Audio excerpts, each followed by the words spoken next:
Com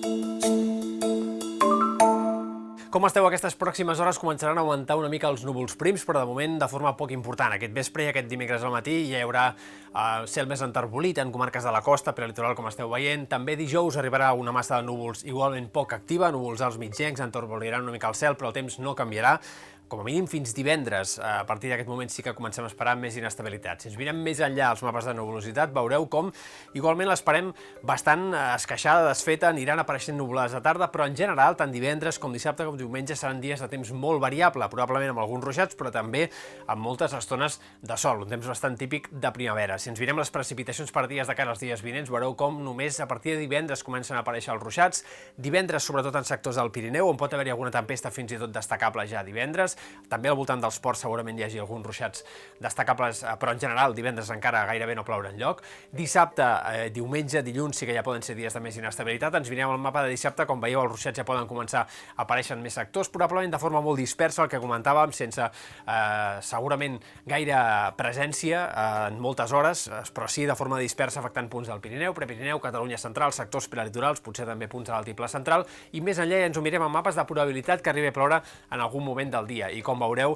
doncs encara diumenge i dilluns serien dies segurament amb força inestabilitat. Hi ha molta incertesa en el pronòstic encara, alguns models apunten que els ruixats seran més presents, d'altres els dibuixen encara més esporàdics, per tant haurem d'anar precisant els pròxims dies, però sí que sembla clar que entrarem en una fase de temps més variable, amb ruixats de tarda que poc o molt aniran apareixent tant dissabte com diumenge, com dilluns i segurament fins i tot encara una mica més enllà. A part d'això ens hem de mirar també les temperatures de cara als dies vinents. Fixeu-vos com el vermell domina bàsicament en la diferència de temperatures entre avui i els dies vinents a curt termini, però en canvi diumenge i dilluns sí que ja va apareixent el blau, cosa que vol dir que baixarà el termòmetre. No esperem que faci fred aquests dies festius de Setmana Santa, però sí que es normalitzaran les temperatures al Pirineu i en comarques interiors de cara a diumenge i l'inici de la setmana que ve.